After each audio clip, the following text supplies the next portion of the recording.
We also make the American Service Knife. Hello. A little public service announcement in relationship to my last video. So I get a call. I see a return come through over the weekend. Now, we don't have like a huge volume of returns, but when I see one come in, I get an email to my phone. And there's a section in returns where people can fill out, hey, here's what's going on with my knife. I did your RMA process. I'm sending it in. So I see all kinds of things. And if I see something, like there's a bunch of reasons for that. I want to make sure I don't have a trend emerging. I want to make sure there's a new thing popping up I haven't seen before. I want to make sure we don't have a wave of whatever going on. I think if you remember last year, we had some knives went out that weren't very sharp. Turns out somebody had bought some wrong belts, changed a process in the back a little bit, and was running it through the process. So when I see stuff like this, I get to, it's one more layer of me able to kind of jump on little problems that rise from time to time, take care of things. So I got a call, an RMA over the weekend from a gentleman who bought a brand new Marauder over Facebook. I may stop calling it Facebook because I don't know if you guys saw the video from Mark Zuckerberg, but it's almost like that, you know, he's got clown hair. You know, like, I don't know if I'd rather be as wealthy as him. Like, if someone could choose clown hair or be uber wealthy, I think I would, you know, to be uber wealthy, you'd have to have clown hair. I wouldn't go for it. He has clown hair. He's definitely got the Hebrew fro going on. But he's cutting it badly. Like, you could do it better. I don't know what he's trying to do. Maybe he's got a man bun planned. I am definitely not a fan of his video that he put up on Facebook. But apparently, Mark Zuckerberg's balls have dropped. He's getting his bar mitzvah a little late. Apparently, he's met with grown-ups, including Musk and Trump. He's kissed the ring. He's taken the knee. And he's opened up about Facebook. Good for him. I'm glad. Thank God. We can't have all of these places be filters to get rid of discourse. We can't have social media be a filter, can we? It can just be a clearinghouse where everyone throws their ideas and we see what happens. Let's see what this message is being held. He's still a douchebag. Well, I'll show that one. You know, why not? Anyway, seems like he started doing some jujitsu, felt a little bit of manpower. He's been rolling around with real men. He's been working out with real men. He's been around some real men. And he's finding out what it means to be accountable and not as scared of the government. So maybe he's not afraid of the government now. And he's telling them to fuck off and doing the right thing. And that's what you should do. Just like when the government wanted to shut us down during COVID. I called the governor's office and said, "Now you fuck right off. You better come down with a bunch of guns. We're staying open. I don't have an option. That's how I survive." So here we go. This is from a fella over a Marauder H. Dustin is his name. And this came through. It says, "I just got a knife a few days ago. There was a weird grinding noise when opening it. After some compressed air and rem oil, it got worse to the point it won't open. It's stuck closed. There's also a weird color on the edge. I would like it sharpened, please. This was my Christmas present, and hopefully you can fix it. Where did you purchase the knife?" It's part of the return form here. The knife was bought on Medford Facebook. On the Medford Facebook $20 page. I have had it 3 days. I don't know if $20 page is part of that or the layout of this ad. It's $20 to do an RMA, just to pay for the shipping and handling. Guy followed all the instructions. Well, then I saw his number and I called him up and I said, "Hey, what's going on?" So he told me, and I said, "Somebody took your knife, your brand new $800 pocket knife, all assembled, and they took a torch and they torched it." I said, "I'm guessing." He said, "Well, it's a Vulcan blade." I went, "Huh." I said, "That's interesting. Where'd you get it?" And he told me. I said, "Hmm." And then he said, "And there's discoloring. The Vulcan goes all the way across the shiny, sharpened edge." To which I said, well, the only way that would happen is if it's been heated up after we sharpened it. Then when I saw the picture of it, it was clear to me that it was a tumble natural finish blade that somebody had put a torch to. Now, a lot of stuff goes on when you heat things up that much. So what's happened here now is everything is stuck on this knife. We could barely get it apart. I'm going to show it to you now. So there's the outside of the knife. Pretty enough. I don't know if the guy did this or if we did this. That, you know, honestly looks like us. And this looks like us, quite frankly. What didn't look like us is the hardware. So if we look at the hardware, I'm going to pull that out right now, and we're just going to have a little, we're going to do show and tell with Uncle Greg. The hardware had some scratches on it.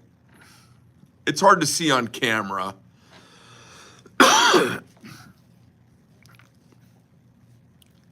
And there's discoloration on the breaker, which never gets heat no matter what. That's a hardened piece. And then when you open it up, the grease is burned black, and it's like really stuck on here, fundamentally like it's gonna need to be ground off. It's like carburized on there.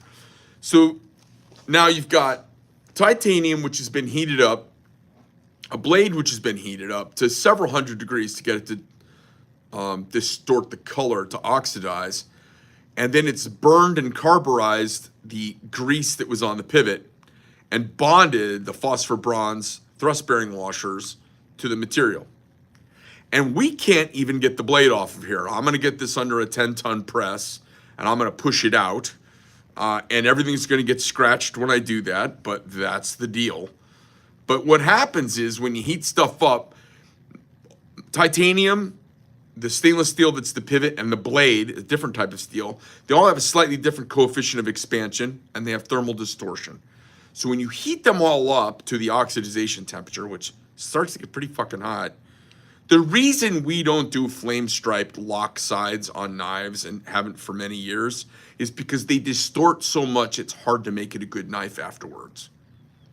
So this guy bought a knife for a pretty penny, and he opened and closed it, and it seized up, and he can't. And my assemblers are like, hey boss, we can't get this out. So I'm gonna take the camera, you guys are gonna follow me. We're gonna go, I'm gonna break this free. We're gonna do a hardness test on the blade. Now you can see here on the blade, I don't know if you can see this edge. That should be a bright chrome looking edge. And it has got the oxidization burn patterns that you see on the blade. They're out all the way through the edge. So our Vulcan treatment is on the surface, and it's done during the tempering process. This has been, after it was polished like a mirror, it has been oxidized by taking a torch to hardened steel blade and then selling it to an unsuspecting customer on fuckface. So I don't know what to tell you guys. This is exactly the kind of thing that I caution everybody about all the time, and people think that I'm, you know, maybe a little overreactive sometimes or whatever, a little silly. I'm not. I'm not silly at all. I'm fun, but I'm not silly. I react, but I don't overreact. So what we're gonna do is I'm gonna grab the phone here. I'm gonna unplug it so that it's on the base. And then you guys can follow me along for a little adventure. And let's go see if we can't get this pressed out. And then you and I will go over, let me detach this from the base. We're gonna walk through the factory, and then we're gonna go over on the Rockwell hardness tester and test the blade. And I wanna show you what torching a blade will do. And this is why it's really important. If somebody's the original owner, they're gonna have a receipt. They're gonna have details about their knife purchase. And you should definitely, when you're getting a knife on the secondhand market, you should get associated paperwork. If they don't have nothing, then you need to get some guaranteed right of refusal. We're gonna see if we can pull this knife apart since the boys couldn't get it apart. We're gonna get some boss muscle on it and see if I can do anything. Hey fellas. We're gonna shoot a little video here taking this fuckery knife apart. I know you saw this one, Casey. The fella called me up and I knew it was kind of jacked up. So let's see here. Let me get there so they can watch this. So this is our number 2 press. What is this? How many is this? Is this 8 tons? I think 8, 5 or 8. It's a bunch of tons. So would you guys, let's see what happens here. Do we have, I need a couple of things, Case, maybe you could help me out. I need a screw to put in here that I can sacrifice. Oh, there's plenty of those, I see that. And then do we have a socket or something that I can elevate this on?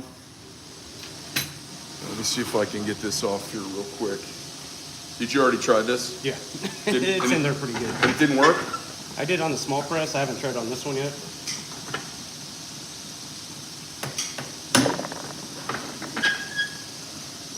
Oh, yeah, that is fucking in there. So I'm just gonna pop the blade out on this, and then I want to see, quite frankly, if it's like hard, if the hardness has been affected badly. I mean, obviously it's been affected. I want to see if it's been affected badly. So one more press. Let's see if we can get this out of here.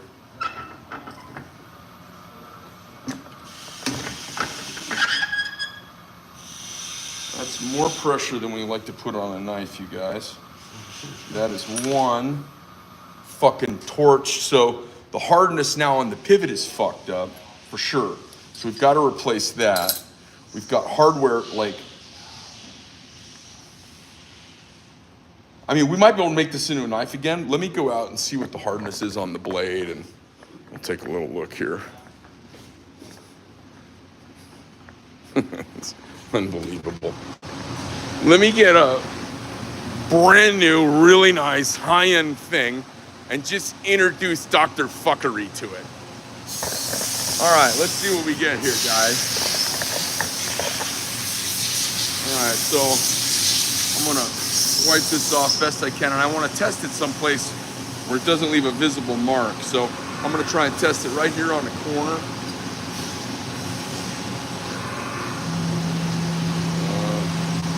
Might not be able to do that. I'm gonna test it right out here in the field then. So it's gonna have a test mark on it. Not the end of the world. 1, 2, 3. Move this up. And we're gonna let this go. I'm gonna let you guys watch with me. So we're on a Rockwell C scale here. We've just released it. The diamond's plunged into the side of the blade. I'm gonna pull it back. You'll see this number come around. So it's 57. Not awful.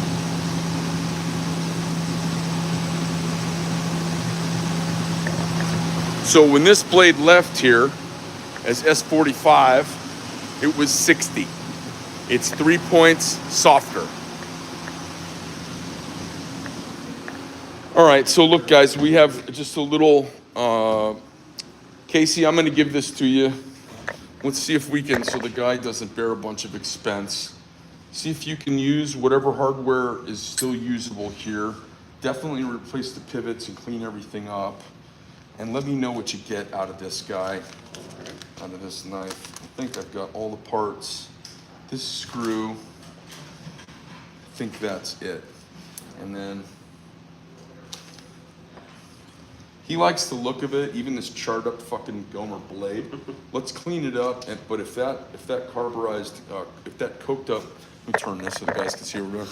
If this coked up shit that's around here, stuck on here is a problem, we end up having to face this blade off, you know. Yeah, we'll cross that bridge. to lap it too. Yeah, if you're able to lap that and clean that up, cool. Let's see if we can reuse a blade. It's 57, so it's like, it's borderline too soft in my opinion, but the guy's gonna be into a major repair. I mean, a lot of people think 57 is okay. I don't like it, but want to clean it up and see if we can make a knife. And then I'll call the customer and say, here's where we're at. What do you want us to do? If you want us to reblade it, we'll reblade it. And he might be okay with it, you know. 1/58th diminished hardness, he might be okay with it. Thank you. And when you got it all done, Case, would you give it to Lindsay to give to me? Thanks. Lindsay, when you get that knife, would you bring it to me? Thank you. Say hi to everybody. Hey. Here we go. So that's an example of like the kind of stuff where I always, warranties voided. Of course the warranty's voided on that. And then we're going to do what we can do, the best we can do to try and take care of the customer. And then we're going to give them option about it. And that's just kind of like the nature of the beast. Now, so like people say, oh, well, you void the warranty if you take Greg's knives apart. You don't and you never have. You don't and you never have. I've never, ever not taken care of somebody because the knife got taken apart. But I have had people lie to me and try to hold my feet to the fire, and I tell them, this ain't fucking Walmart, and I am not some fucking high school kid you can lie to. I know what I'm doing. So when you've taken a torch to something, just cop clean to Uncle Greggy, because if you do lie to me, then I'll go, fuck off. But if you tell me the truth, I've always been great about it. Let me see what I can do to make it right. If I don't have a blade for that knife, it's a goddamn to-do. So it's a multi-hour annealing process. Then it would be a reheat treat process. Now, there's always the risk of carburization on the surface of the steel, which creates all kinds of other problems. And then, now you're into a second heat treat on steel. And we do that as best we can. And then it's kind of a discussion about now you're starting to get you're resetting the edge on it, you're regrinding it. And it's a lot of work to do that. It's easier to just put a new blade, but a new blade's half the cost of a knife. Like a new blade costs half of what it costs to make a knife. Half of that cost is in the blade. A piece of titanium, you have the material. A piece of blade, you have the material. For a blade and a handle piece. Remember, there's two handles, one blade, right? That piece comes in, it's got to be water jetted, the titanium handle. Then it goes to the mill and gets milled. Then it gets tumbled. And it gets a color. And it's done. A blade. You water jet it out. It's got to get ground precision thickness. Then it goes to the mills and it gets milled. Then it goes to heat treat. There's a certain amount of loss there because some of them bend more than you're supposed to. Then those work back out to the flat grinding department and they get ground flat and requalified at perfect thickness. Then those go into the grind room and they get ground in 2 steps, a rough and a finish.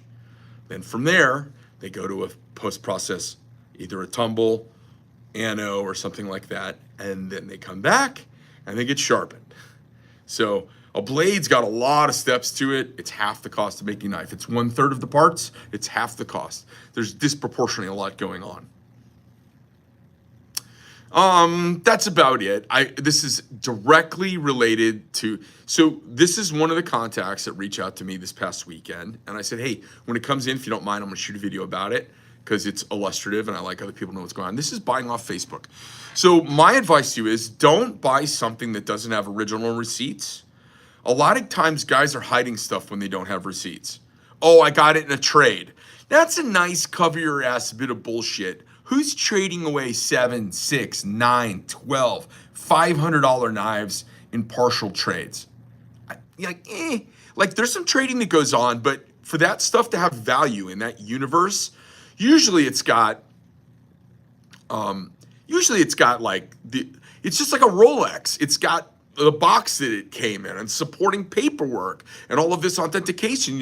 The Chinese are making these knockoff Rolexes that are pretty, I guess they're pretty, I haven't seen one, but I heard they're pretty goddamn good. Like you can trick somebody who's unsuspecting. Having all the original packaging and that provenance around a knife is the value. If you're doing trades with $500, $600, $700, $800 knives and there's no associated paperwork, you're doing dumb. I mean, that's not smart. That's like investing in oil rigs out in Texas with no paperwork, no verification, and you've never been there, and there's no pictures. Like, It's like buying swampland in Florida. Like, it's just not wise to do it. So even though this happened, and you know, the funny thing is everyone thinks they're friends online. You guys aren't friends online. Everybody online will fuck each other over in 1 second, not even think twice. There's no friends on Facebook. You may have a friend from out in the world, they will fuck you over in a heartbeat. But on Facebook, is ASK still in the background? Ghost, ASK is not gone. ASK is just another product I offer that I'm not putting a ton of energy into right now. I make it. It's a cool knife. I think it's the best little multi-tool knife anybody's ever seen of that genre. But the market didn't want a bunch of them. Only a certain special few guys wanted them, and happy to make them for them. So it's just something we do.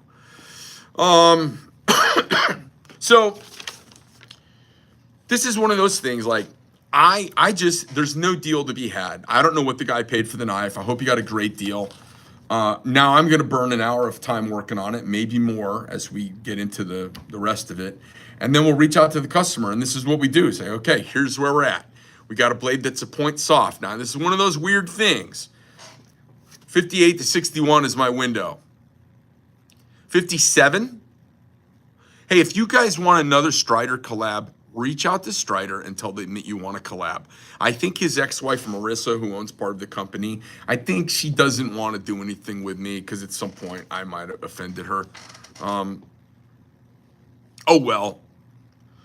What can I do? I mean, I'm an acquired taste. I'm not for everybody. It's all right. If that's what happened, cool. And Marissa, if you see this and that's what happened, it's all right. It's still silly that we don't do some projects together.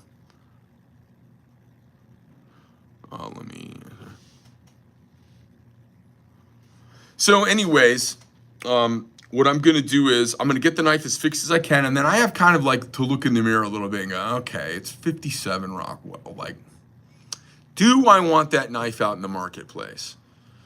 Is this guy going to hold on to it forever?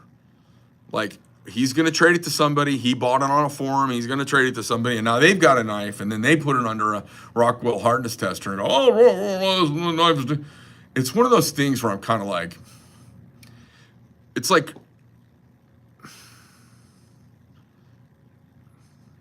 anyways, that's just it's one of those things that you got to kind of weigh out and decide. I want to take care of the customer as best I can, and I also have to protect my brand.